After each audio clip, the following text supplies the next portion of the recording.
So we've got a really big Cricket World Cup match on Sunday at Old Trafford between India and Pakistan, two arch rivals facing off against each other. A really exciting affair, Kev. These two nations don't meet very often, do they? So we've got to savour it when it happens. Absolutely, Steve. Yeah, when this format was brought back in for the World Cup, there were two matches that jumped off the page straight away, wasn't there? This game, and obviously further down the line, England against Australia. They're the two rivalries in cricket. They're unpredictable. They're going to be exciting. They're going to be loaded with competitive action, passion, intensity. It's going to be a fantastic game of cricket. Probably aided by the fact, actually, that both have had a couple of rained-out games, or India have had one. Pakistan have had one. Pakistan have lost a game or two as well, haven't they? You know, they both could do with a win, with Australia blazing a trail at the top of the table and England not looking too bad in behind them. So, yeah, this one should be really good and probably added to the intensity somewhat by Pakistan's surprise win against India the last time the two met in England in the Champions Trophy final. Not just a win, but a record win of any match between these two sides. Pakistan can certainly turn up on any day. And I think it's fair to say they've played very well in the last two completed games against England and Australia. Showed a fair bit of fight. Good, really great comeback after the hammering against the West Indies. What's impressed you most about Pakistan? Actually, it's been their bowling, Steve. Going into the tournament, that was very much the weakness from what we saw of that series between them and England at the start of the summer. But maybe, was it really a weakness? I mean, they didn't have Amir in that series. They didn't have Shadab Khan. In fact, Shadab Khan played the last game anyway, but they didn't have Wahab Riaz either. So maybe they lulled us into a false sense of security in that series by playing a second string bowling attack, because they've been really, really good with the ball. Alternatively, by playing these specialist bowlers now, they're not as strong with the bat, are they? And, you know, they should have chased down that score against Australia the other day. But they just gave wickets away at the wrong time, didn't they? Admittedly, Stark and Cummins, the two best bowlers in the tournament for mine, got the better of them in the end. But they're up against another good bowling attack here, aren't they? A very good bowling attack here. But they're going to have conditions for their batsmen to do the job here. So if they're good enough, they certainly won't be able to have the excuse of conditions, that is for sure. It's the top four has actually looked quite good. Not necessarily in every game combined, but all of them four have had some good innings in this tournament. That 30 from Babar Azam the other day, we talked about it the other night, was absolutely delicious. I mean, if he could go on, he's striking it so well. Fakar's a danger at the top. Imul Haq's been getting a few runs as well, and Hafiz hasn't looked too shabby either. But, I mean, let's first of all talk about the weather, because we're going to have to say that the forecast is a bit hit and miss for this game. It just looks like a bloody April shower sort of day, doesn't it? Potentially. Looks like a Manchester day, Steve. Yeah. I don't think I've ever been to Manchester and it not rain at some point. So, yeah, it looks like that, sadly. It's one of those things. I mean, hopefully, like you say, hopefully it's just a showery day. As we saw in the Afghanistan game on Saturday, showers don't necessarily rule out the game. There's so much time that could be made up. There's an hour normal cut-off time, and then they'll just scrap the interval as well if they need to. So you've effectively got about an hour and a half. And I wouldn't have thought they're going to be really tight on the margins, are they, in an India-Pakistan game? If they can get 50 overs in and it goes 5 or 10 minutes over, I'm sure they will do that. So yeah, the umpires are going to be sensible. They've got a bit of leeway there. Just to extend your point about the Pakistan top four, and actually call it the top five, actually. So I think Sarfaraz had a really good tournament as well. But like a lot of sides in this competition, they're just struggling to finish their batting innings off, aren't they, Pakistan? And well, again, like a lot of sides in this tournament, they just need to make sure that they're just careful from the sort of 30 overs onwards mark. Every team in this tournament, with the exception of obviously the two weak sides, are really good up to the 30 over mark. But the difference so far has been England have gone on from that 30 over mark in their last two games, and others are currently struggling. So it'll be interesting to see what Pakistan can do. Shoaib Malik's very good at six. Asif Ali had a great series against England. So there's definitely runs in there, 6 and 7. They need to bring it out here. India, they're as short as 1.36 with William Hill. Would you be lumping on that? No, I don't think I would. Maybe I would have if Shikhar Dhawan was playing, but he isn't playing. It's not so much the fact that he isn't playing, because I actually think KL Rahul was one hell of a batsman, and I actually believe he would have been wasted at 4. But I fully understand why Sharma and Dhawan would open the batting, because their record is just incredible over the last 4 or 5 years. But the problem is, it looks like Vijay Shankar's going to come in at 4. And Shank is obviously a bad word in the game of golf, which I know both of us are currently watching at the present time. And it's not much better in terms of his ability with the cricket bat either. I don't rate him at all. I'm very, very surprised that Ambati Raidu didn't get the nod for this series. I'm even more surprised Rishabh Pant didn't get the nod for this series. They've picked this guy because he can bowl a bit, but there's an awful lot of cricketers through history in one-day cricket who don't bat particularly well and serve down a load of filth. I call them batsmen who like to face their own bowling, and he's very much one of them. I just do not see a strength that he has that's going to bring anything to this Indian side. What he does do is it weakens the batting so much. And it might be that he doesn't bat 4. It might be that Dhoni bats 4, Jadhav bats 5, and he bats 6. But even so, they're a batsman less than what they would have had. And against this Pakistan attack that's just rounding into a nice bit of form, there's an awful lot of history with Pakistan and Old Trafford, isn't there? Anyone who's been a bowler for Pakistan has probably played at Lancashire at some point in their career. And obviously, although he's not in this series, Junaid Khan has been doing it recently too.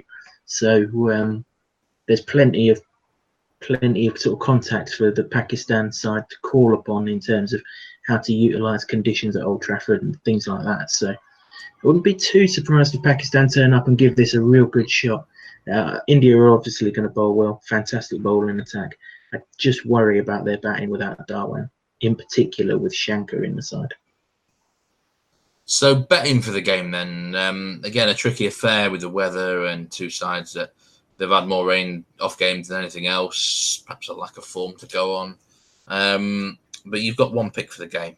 Talk us through it. Yeah, I think the big reason why it's a tricky game to bet on is because, like you said right at the start of the podcast, they don't play each other very often. And, you know, for a few games in this series, we've been able to load up the recent history, and we've coined a few bets in accordingly, haven't we? Aaron Finch, for example, on Saturday. But that's not the case here, and you know, you kind of got to take a little bit of face value.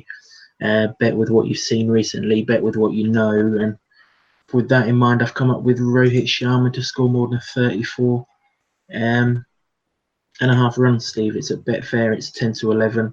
It's a big price. It's a good line. I've seen other lines doing the rounds of 40, 41 and 42.5. So you've got a couple of boundaries in hand here. Let's just run through scores against Pakistan. They're very, very historic, as I've just mentioned. They're, by and large, if they don't play each other in the Asia Cup, they don't play each other at all. But 52, 9, 24, 0 not out. So basically didn't bat there. 58, 22, 68, 4, 18, 56, 15, 91, 0, 52, and 111 not out. So that all equates to 650s and a century from, well, it's 15 innings, but really and truly with the naught not out, it's only 14 innings. So half of his innings, he gets 50 or more. He's obviously a class act at the top of the order. He's already got a ton and 50 in this competition. Old Trafford is probably only second now to the Ageas Bowl. Sorry, third to the Ageas Bowl and Trent Bridge as the best batting wickets in this country. It's an absolute road up there. Fantastic batting wicket. Since they brought them two post box looking things in at one end, the boundaries are very much accessible on this ground as well. Not the biggest outfield now. So certainly going to be the potential for scoring runs. Drains very, very well. Has to up there because it always pisses down. So won't be any problems with the outfield. The outfield will be absolutely hunky-dory. And really and truly, Pakistan haven't impressed me with the new ball in this series. Ironically, the only time they got what you would call a genuine wicket was when the leg spinner bowled. Was it Jason Roy? He got out against England. I think it was, wasn't it? Yeah. Tahir got Bairstow. Shadab Khan got Roy. Yeah.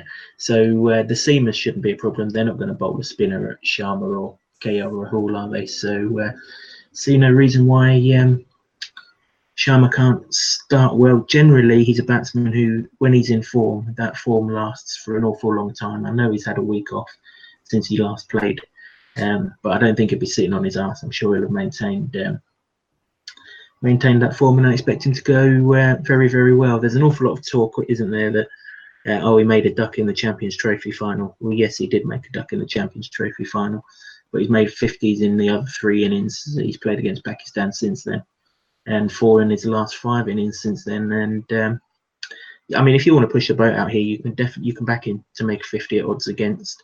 You're only looking at another 15 runs, aren't you? But we lost a few quid on Saturday, so I think I'll play a little bit safer on Sunday. Just take the 34.5 runs, try and get that in the bank, and build on this dry spell that's coming up next week. Yes, Sharma to score more than 34.5 runs. That's your pick for the game. I'm going with Imam Ul Haq score over 36.5 performance points at Bet365.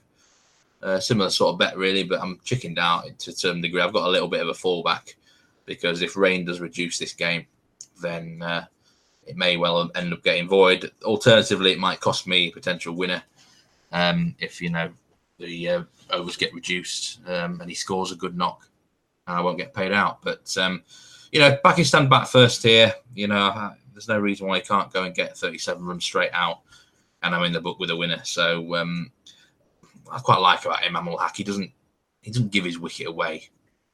He will settle in there a bit, and I'd rather be on him than Fakar, or someone like that, because it feels like I hate betting on players. It could be a wicket any minute, you just don't know, do you? And Fakar's one of them guys for me. It could be a 6 or a wicket or anything. I think with Imam Ul Haq, he's a bit more solid of a figure. Don't think he'll play something stupid to get out with. He's happy to grind himself along if needs be. So, I think he could go well here. 36.5 is his performance line. As I say, there's a chance that this bet could get void as well in the wrong circumstances, but I'll take that for sure. Just 2 picks from us in this game, Kev. But it's one to watch, isn't it, really? I mean, I was reading here that there were 700,000 ticket applications for this game, and the capacity is about 25,000. The match is expected to draw a global television audience of 1 billion people. I mean, for people outside of cricket, they'll be like, what the hell is this all about? I mean, it's just a huge, huge game of cricket. And I think, you mentioned when all the fixtures come out, I think this is the one that I looked at. I'm like, we actually get to see India and Pakistan face each other on the world stage. It just doesn't happen very often. And I think it whets the appetite more. Yeah, absolutely. I'm really looking forward to it. It should be a great game of cricket, as I said. Hopefully Pakistan turn up with all their might, all their power, and all their glory. Hopefully India do too, and hopefully they go right at it. Just a word on your bet. Yeah, you're absolutely right. There's no guarantee Fakar will be Zaman at any stage in this tournament, as good as he is. My only concern is the old adage: you never trust a batsman in bins. But you're putting your faith in him. Isn't it? It is very unique, but if it works for him, it works for him, doesn't it? Absolutely, I've never been in that position, but most people I know do wear contact lenses out there. Yes, same. I'm surprised that he wears glasses, but I'm surprised. No, like you say, it doesn't do him any harm. He's having a good summer. You'll play some shots and you think, he maybe got a bit lucky there. He's a bit awkward looking, but he finds a way to. If he can get his 37 runs, I'm not going to complain. Don't matter how he gets them. Might be ugly. It won't be. The strike rate will be about 60%, 70%. It won't be that high. So, and importantly for you, he's a better runner than his uncle, isn't he? So he's unlikely to get run out. Yeah, exactly. Right. Okay. Well, we'll be back for next week's action, where hopefully the weather's a bit better. I think we've got West Indies and Bangladesh on Monday, haven't we? We really need that game to be dry. We really do. There are plenty of betting opportunities in that one. We really line up them. So let's hope this is the prelude to a storming week. So thanks very much, Kev, and we'll see you very soon. Cheers, Steve. Enjoy the game, mate. You as well.